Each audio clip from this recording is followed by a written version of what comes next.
Hello, everyone, and welcome to another episode of the Griffin Cast. I am your host, Simon Bonifant, and today we are doing something new. This is our first podcast on video. So if you're watching this on the TV, in the college, or on the YouTube channel, you now get to have a face to a name. So it's very exciting.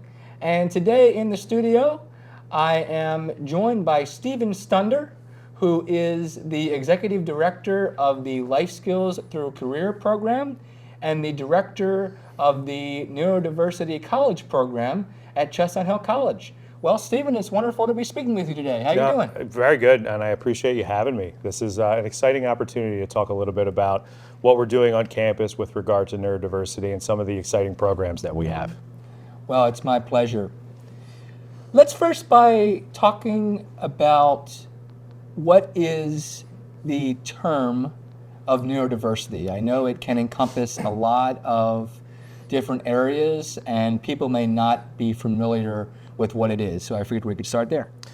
Neurodiversity is an opportunity to learn how people live and learn and do things maybe a little bit differently. The idea that it covers a bunch of different areas, and I think that most people associate neurodiversity with just autism. Autism is a form of neurodiversity, but there's a variety of different ways in which an individual can identify as neurodiverse. Neurodiversity is the overall understanding, whereas if we're talking about an individual person, we were going to use the term neurodivergent. And the idea that individuals themselves have their own unique features, have their own unique challenges. And the programs and the initiative that we have created here at Chestnut Hill looks to really personalize the experience for each one of the students and hopefully the individuals that are part of our Life Skills Through Career program someday. So neurodiversity is not just one program. It's about an initiative and it's about a culture. And what we really want to do is create a destination for the neurodiverse population here at Chestnut Hill, a place where individuals that identify as neurodivergent can come and feel as though their needs are being met and they can achieve the things that they want to in life with the proper tools. Oh, yes, and I would say that culture not only spans from the initiative, but also to the wider college community as well, to be involved and be supportive of the initiative. Is that correct? Yeah, well, the mission of the Sisters of St. Joseph is to serve the dear neighbor. And this particular initiative is so mission driven. It's so rooted in the sisters' charism. And so much of what we've been able to do here on our campus has been because of the support of the sisters, because of the support of our administration and our overall community. Everywhere from faculty to staff to all the students that are here on campus have been such a big part of what it is we are trying to do and how we are trying to work to create best practices in this particular space. So we've been so lucky that we've had so much support from the campus community and from the community as a whole to create this initiative over the course of the last couple of years. Oh, well, that's fantastic. So let's talk about the programs that are under the umbrella of the initiative. There are two. One is the Neurodiversity College Program, which is currently running and has been running for several years. And the other program is the Life Skills Through Career Program, which I know is scheduled to launch around 2026. So Correct. That is a very exciting initiative. Congratulations to you and your team on that. So let's first talk about the Neurodiversity College Program that you have been running for several years. Can you start by explaining the overall mission and how it works? I think the overall mission of the program is to provide two really important elements to the students that are receiving those services.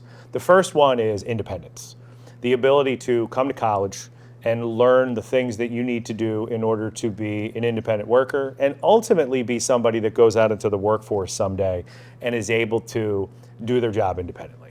The other piece of this is so important is the idea of self-advocacy, knowing what it is that you need and being able to, with support, being able to communicate that to us so that we're able to provide students with the resources that they need.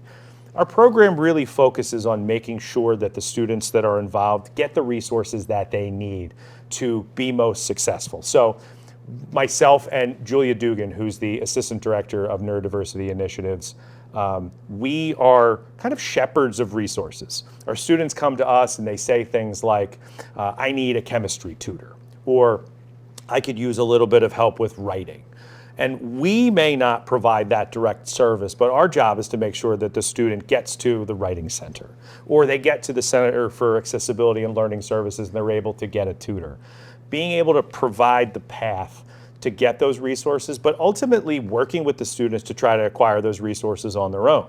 We want to give students the freedom to be able to learn where it is on campus that they need to do things, but we also want to provide them with the safety net of if they're struggling or they're having issues with doing that, we can teach them that skill, and then maybe the next time that they have to do something like that, they say, last time I went to Steve or Julia and I needed help at the Writing Center, and they were able to help me.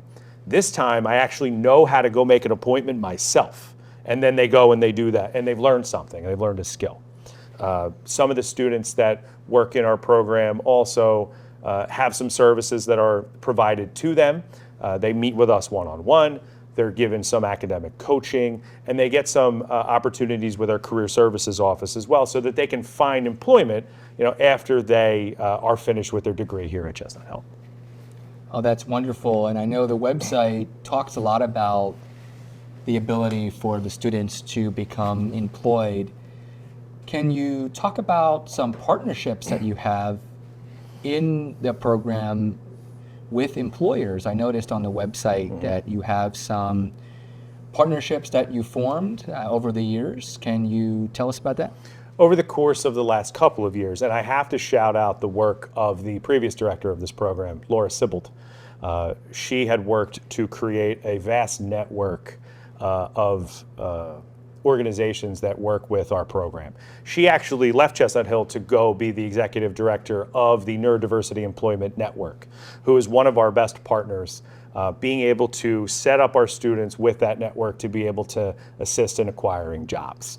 We also have active partnerships with two other organizations, Neurodiversity in the Workplace and also the ARC of Philadelphia. These are organizations that assist neurodivergent individuals in finding employment.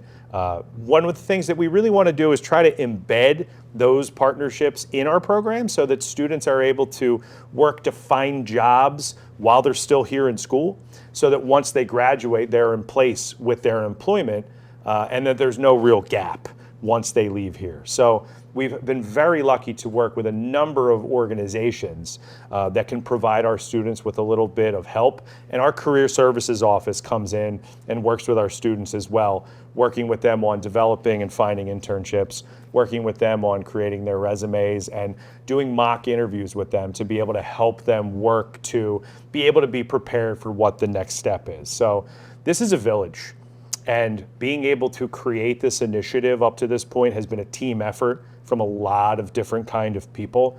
And that's a lot of the reason why this initiative has been and hopes to be so successful, is because of the work of so many individuals who are currently working on this campus and had worked on this campus in the past to help create this.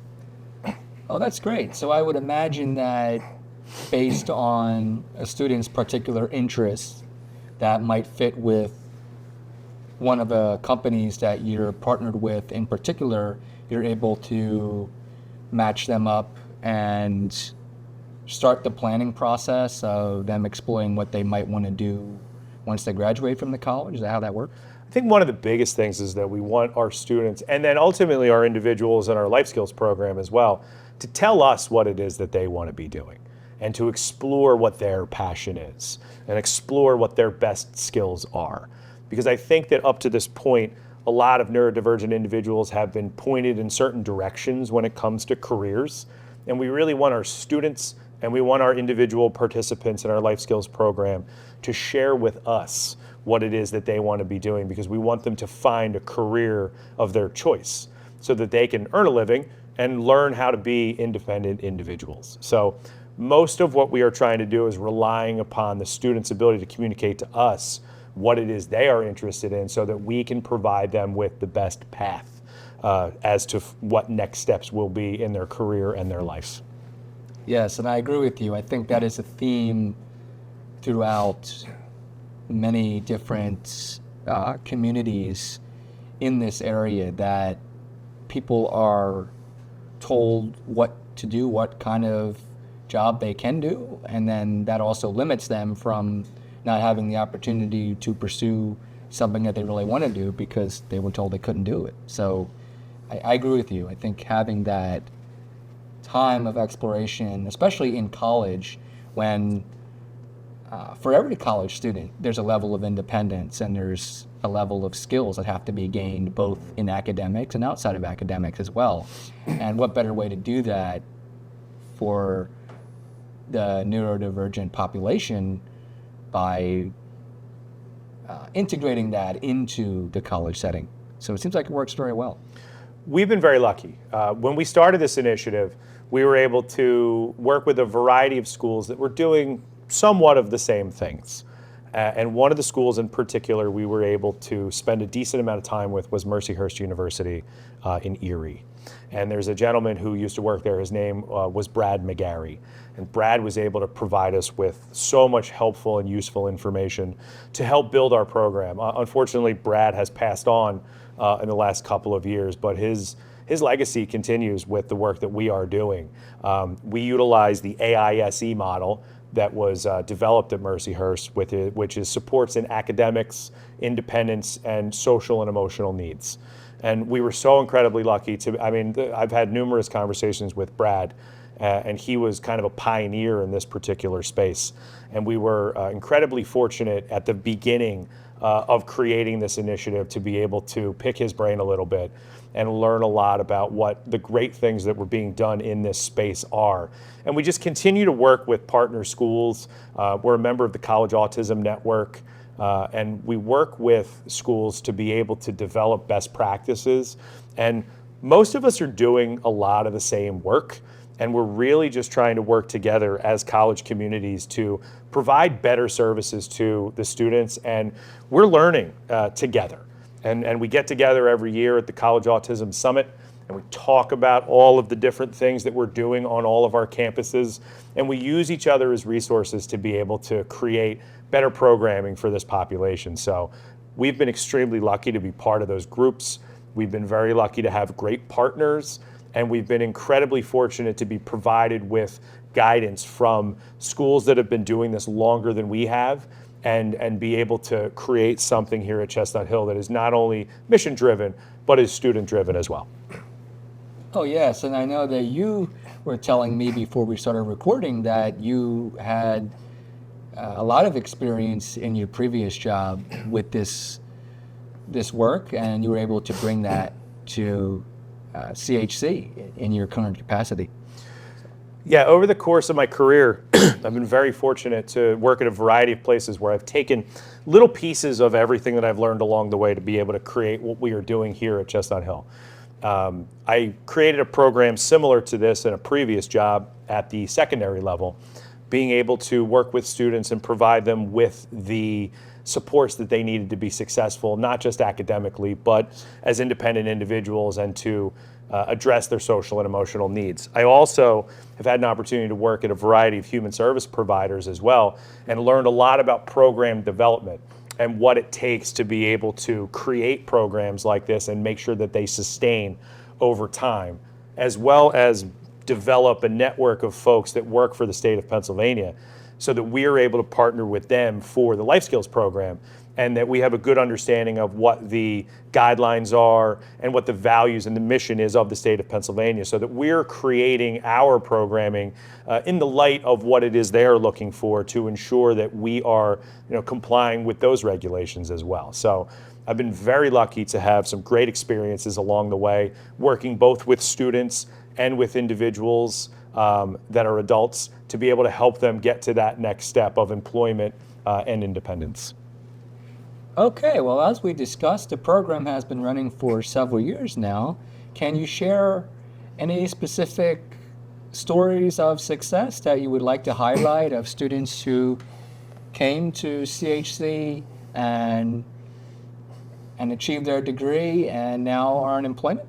So we are in our third year of existence in the college program. The first year was kind of a pilot, so we've had 2 full years of cohorts going through, with that first year being a pilot program. We actually had our first graduate from the program this past December. Now, she was a transfer student in our first group, but she is the first person to go through part of our college program and graduate. We have a couple of students that are graduating in May, and I'm very interested to see what they do with their lives and careers so that we can come back and we can share stories about all the great things that they're doing out in the world. Ultimately, our goal is to be able to utilize those students so that they can come back and talk to our current college program students and share with them their experiences and talk to them a lot about what some of the things they learned here at CHCR and maybe they're able to bring into their careers. So as the program evolves and we continue over the next few years, we're going to have so many more students who are graduating, going out into the world and doing great things, and hopefully they can come back and talk to our students about what it is they learned and what kind of tips they can give them to be successful in their college years and then in their careers. Well, that's great, and I'm sure that those personal testimonies will be of significant benefit and value for people who might be interested in participating in the program in the future. So you also have a component of the initiative that is bridging the interests of students in the neurodiverse program with students of the college through community events. Can you talk about that?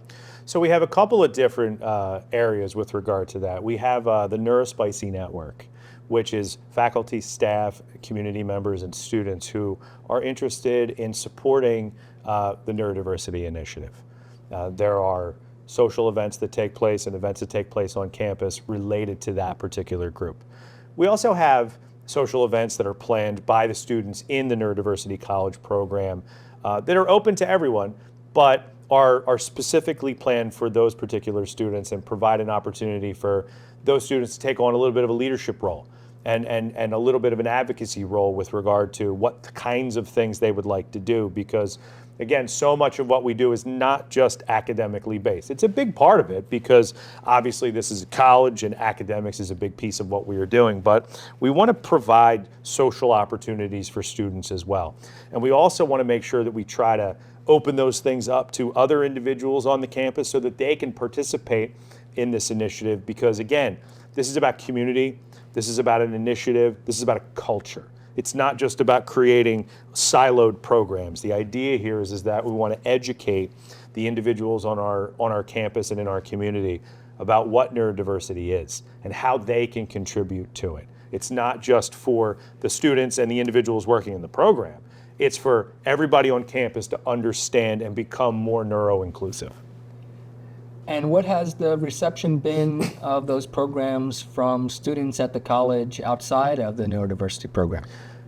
I mean, honestly, I think it's been great. I think that the support that our program receives is excellent. I think that the attendance at the NeuroSpicy events is excellent. I know that the NeuroSpicy Network was, I believe, the Student Organization of the Year last year. So a lot of positive attention has been drawn to the work that's being done by that group and to the work that's being done by our students.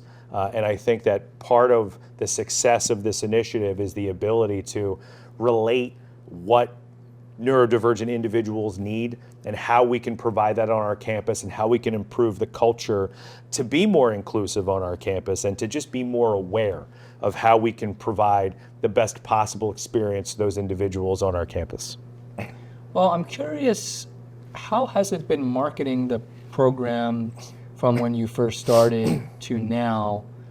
What avenues have you approached to reach out to the neurodivergent community to get the word out and to recruit folks? Can you talk about that? Well, things like this are so important because it gives us a platform to be able to put videos and these types of things together, to be able to send out and post and all those different kinds of things. we've done a great job building a network of partners, specifically at a couple of partner schools, as well as meeting with school districts, intermediate units, going to transition fairs, things of that nature. I have a vast network of colleagues in the human services industry, so a lot of what we've been trying to do is to get the word out, especially about the Life Skills program, to other partner agencies so that they have folks that we could help.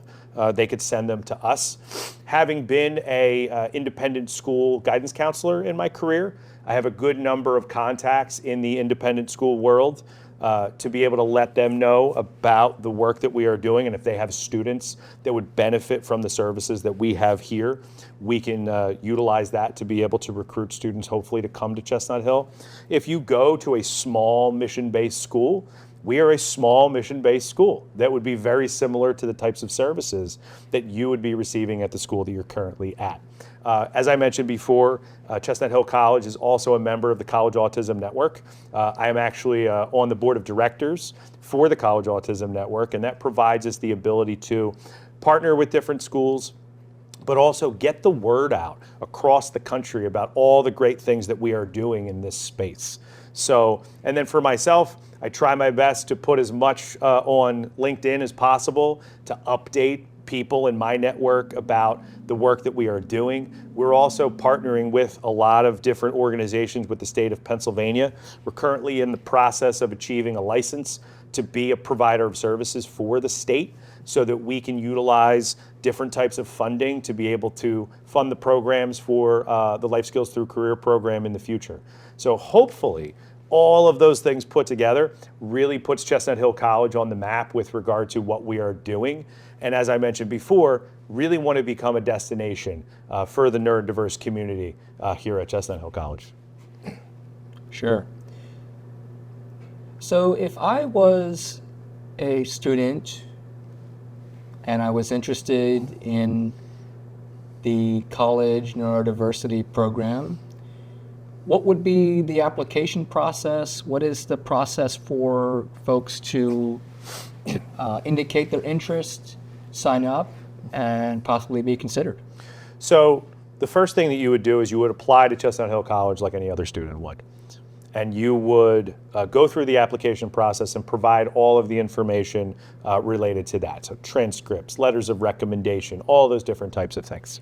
And if you were to indicate that you were interested in our program, that information would get to both Julia and myself, and that would create the opportunity to fill out a couple of documents, a strength-based measure, a goal-setting document, and then you would set up an interview where we would talk to you about the types of things that you feel like would be helpful to you. And then from that point, we would work together to ensure that the college program at Chestnut Hill would be a good fit, and then we would be able to start working with a student at that point. So the communication process, and there's all kinds of different opportunities to be able to do so. You can reach out to either myself or Julia Dugan directly on the neurodiversity website, chc.edu/neurodiversity. Our contact information is on that website. We have open houses. We have a couple of events that are coming up for students if they are interested. We have a live event on campus, and then we have a virtual event that you can find on our website as well, to be able to learn a little bit about the initiative and to be able to get some information about what it is that you can do if you are interested in coming to Chestnut Hill and receiving services from our program. And again, you can always reach out to us directly. Our contact information is available on the CHC website to be able to have a conversation. I'm always happy to set up time to talk to parents and students if they're interested and be able to provide them with the opportunity to learn about our program and if it's a good fit for them. Well, I would highly recommend people to check out the website because I was very impressed by the way that everything was broken down very nicely. It was a comprehensive overview of what you offer, and it was very easy to understand and see if you can find yourself being here as a good fit. So I highly recommend checking out the website, and for those upcoming events, we will put the information about that in the show notes as well. So people can have advance notice about it. No, that would be excellent. And I think that, one of the things that we really want to try to get across to prospective students and to interested folks in our life skills program as well is that, we are available to provide that information. And I'm always open to setting up time, virtual calls, or setting up a meeting or a phone call to be able to provide people with that information, because we want to give people as much information as we can so that they can make good decisions about what the next steps are going to be for their student or their loved one. And we want to make sure that we work closely with individuals to provide them with the information they need to make those decisions, so that individuals who come to us here at Chestnut Hill feel comfortable and they feel good about what services or what academics that they are receiving, so that they can be able to get the things that they need to be most successful in their future. Well, I mentioned at the top of the show that you have another program in the works that we've been speaking a little bit about, the Life Skills Through Career program, which is set to launch in 2026. Can you give folks an overview of what that is?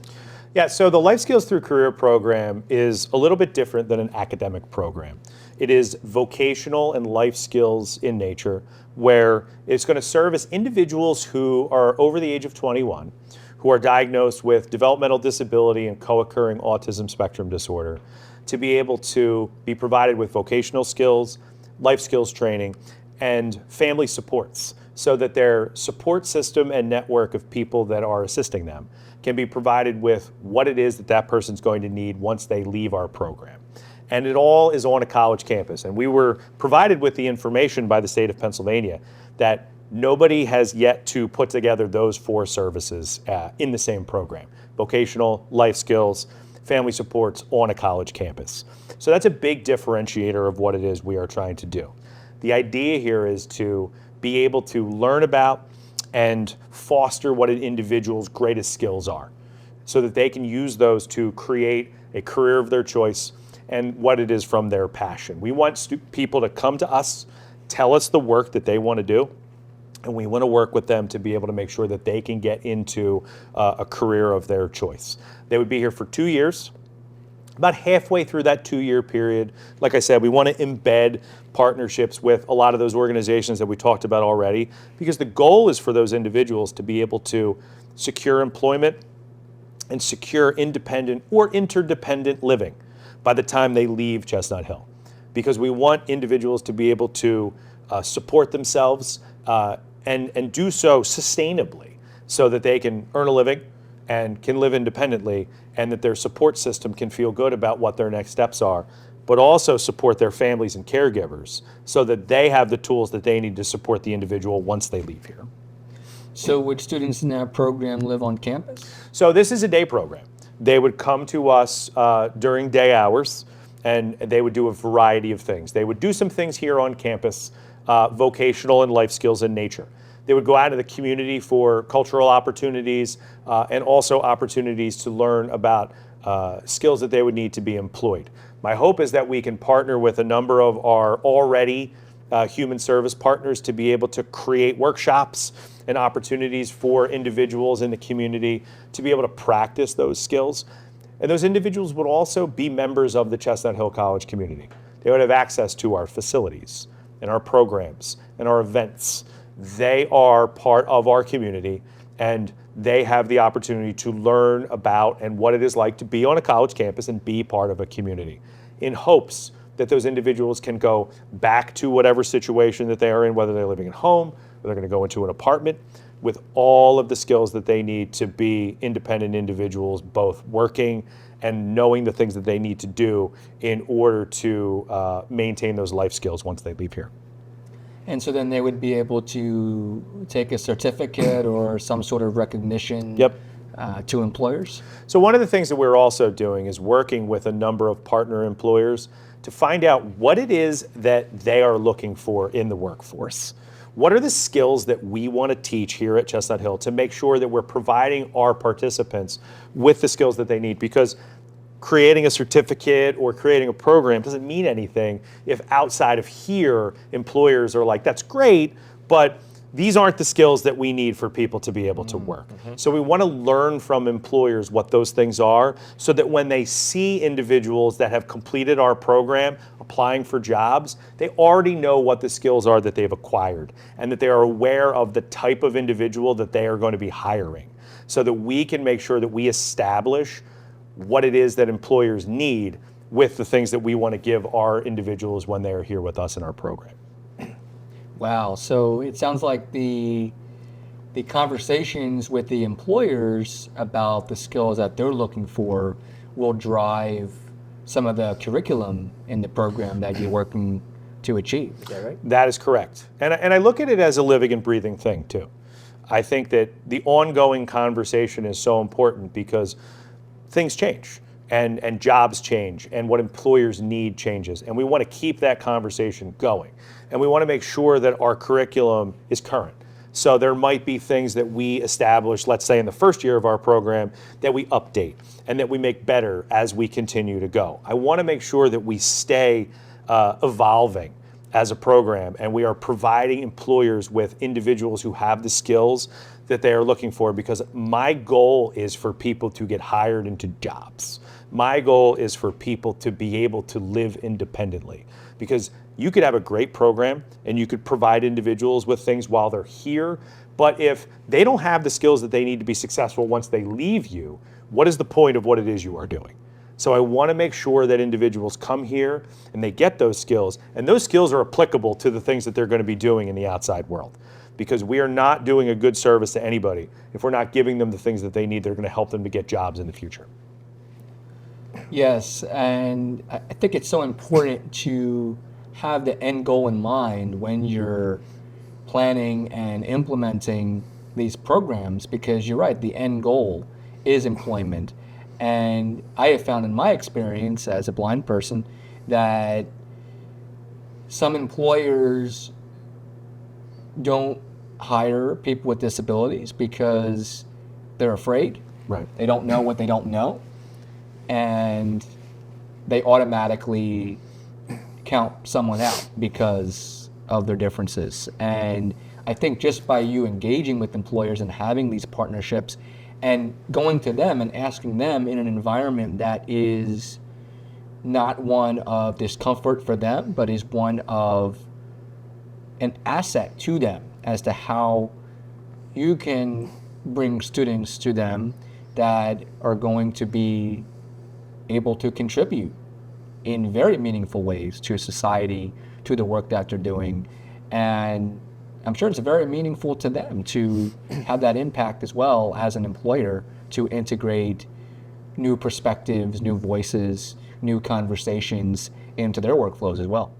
It's such an important dialogue, because I think that, when you think about higher education and we think about what it is that we are teaching, we want to make sure that what we are teaching is applicable to jobs that people are going to be doing when they leave a particular school.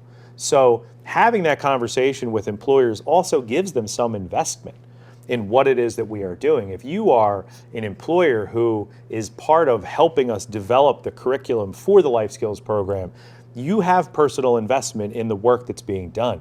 You know that when an individual participant leaves the Life Skills program at Chestnut Hill, you know what skills they've been taught, because you were part of the group that helped create it. And I think that that's a lot of what we did with the college program as well.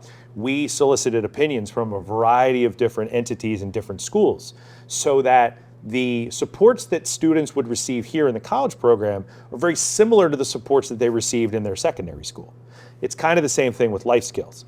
I want to make sure that employers understand that we are interested in their opinion with regard to what it is they are looking for. Because if they have personal investment in the work that we are doing, it's a known quantity. When an individual leaves our program and they apply to that particular employer, they know what they're getting, because they were part of the conversation in helping us develop our curriculum. Well, that's fantastic. As we wrap up our interview today, I'd like to ask for you to give several pieces of advice, if you would. Sure. For those who are listening who are part of the neurodivergent community, maybe they are thinking about applying to the neurodiversity college program at CHC, or maybe they are already in the program or have graduated from the program. Can you give some advice about, just general advice, as to what you would like folks in the neurodivergent community to take away from this conversation and your philosophy? I think that one of the biggest things is that we are grounded in the mission of the Sisters of St. Joseph, and we are grounded in the mission of serving folks and serving that dear neighbor. And I think that when you come here to Chestnut Hill, you get something special. You get a mission-driven community, you get individual attention, and you get people who are going to be honest with you about the services that they can provide to you and the direction of your next steps. And I think that so much of what we have tried to do, and so much what I think the initiative tries to do, is really drive that opportunity for independence and self-advocacy, which are two skills that are critical, whether you are coming to the college program or you're coming to the life skills program. The ability to learn how to do things on your own and the ability to seek out help when you need it. Those two skills are so incredibly critical in school, in life, in a job. And if you come here to Chestnut Hill, you are going to get that level of individual attention. You have people here who are committed to your success. You have people here who are committed to you learning those skills and being able to take them with you to the next step. And you are coming to a place that you're a part of forever. And I think that so much of what we try to do here at Chestnut Hill is driven by the idea that once a Griffin, always a Griffin. The idea that so much of what it is that we are doing here is grounded in that mission. And with this particular population, we are working to try to develop ways to create best practices to make the services that are being provided to this community better, evolving, and sustainable over time. Wonderful. And can you give one piece of advice to employers who might be listening to this podcast or watching the podcast, who may want to get involved either in helping to shape the Life Skills Through Career program, or may be interested in learning more about hiring some folks that you already work with? I guess two things. The first one, if you're interested in working with us and developing our curriculum, reach out to us. I'm very interested in hearing from all different kinds of employers from all different walks of life, because at certain points throughout the program, throughout individuals coming to us, they're probably going to want to do a variety of things. So work with us. The second thing is hire our folks. We're going to have individuals coming to us in both programs that are going to be receiving the skills necessary for them to be successful in the workforce. And if you see Chestnut Hill College on an individual's resume, know what it is that they have received. They have received care, they have received service, they have received a well-rounded either education, or they've received a well-rounded experience in the life skills program. And these are going to be individuals that are going to come to you and they are going to work hard. They are going to have a well-rounded education, and they are going to be folks that are grounded in mission and values. So I would say always think about individuals who have gone to or have learned from or have been part of any program at Chestnut Hill College, because you know what it is that you're going to be receiving from those individuals in your workforce. And can you give your contact information for folks who like to get in touch? Sure. So my email address is my last name, stunders@chc.edu. And you have a phone number as well people can call? I do. My office number, 215-753-3610. And why don't you give us the website again? It's www.chc.edu/neurodiversity.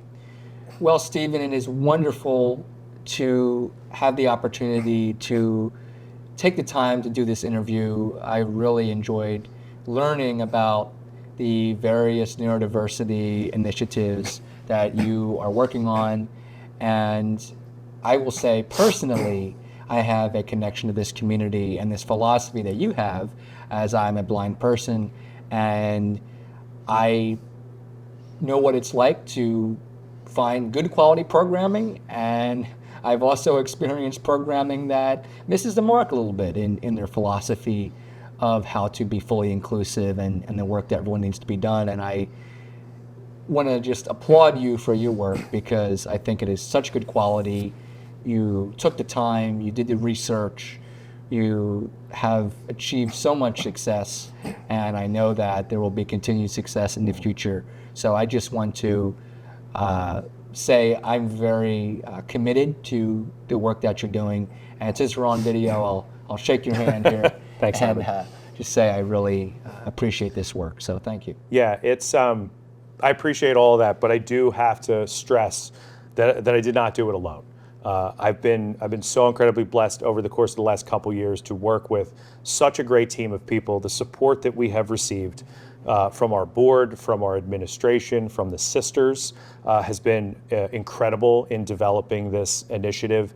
I was so incredibly lucky to work with a interdisciplinary group of folks, both faculty and administration and staff, over the last couple of years to develop this initiative. And then my team now in our neurodiversity department, I had mentioned Julia, Dr. Krista Murphy is our vice president that works with us in this initiative. So the work that's been done by all of these different folks has contributed to the success of this initiative. So it absolutely, I mentioned it before, it has taken a very large village to get to this point. I would be remiss not to give credit to all those particular individuals from working in the very beginning of this initiative with Dr. Corey Jackson and Dr. Scott Browning in developing as a faculty committee and working with our deans and vice presidents over the course of the neurodiversity task force. And then when Laura Sibbald came aboard and the work that she did with this initiative, and now being able to work with Julia and Dr. Murphy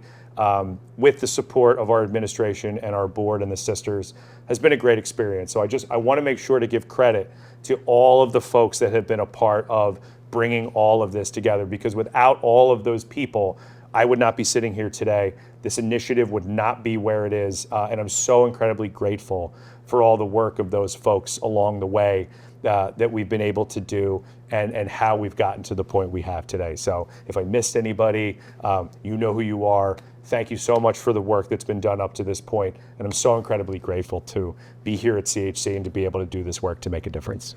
Oh, yes, and that team effort is very important to building a culture, as you mentioned several times throughout the interview, because sometimes at certain organizations or companies, there might be one person or two people that are championing an effort relating to some areas of accessibility and inclusion, and when those people leave, sometimes the programs or the philosophies leave with them. Yeah. And so what you have done and what your whole team has done to create a culture that will outlive all of your times at the college really makes a big difference. And I cannot say it enough how much I believe in that philosophy. And also with the students as well, the culture throughout the student body, and for all students to be able to contribute to this initiative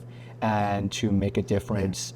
I realized that in my ask for contact information, I neglected to ask about the NeuroSpicy network that you mentioned. Yes. In terms of their contact information. Is there a way that a student would reach out to them?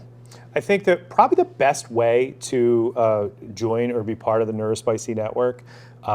So Assistant Director Julia Dugan, she is the person that oversees that group. Contact her. And I also believe the NeuroSpicy network has an Instagram page as well. You can just search that on Instagram as well, so that you can learn about events and be able to contact if you're interested in getting involved in that particular organization as well. Well, that's great. And just as a reminder to folks, we will be putting all the links and all the resources mentioned in the show notes so that folks can easily get to them and find what they're looking for. Well, Stephen, I'd like to thank you so much for taking the time to be on the Griffin Cast today. And to all the listeners, I'd like to thank you for listening. I hope you enjoyed, and have a wonderful day.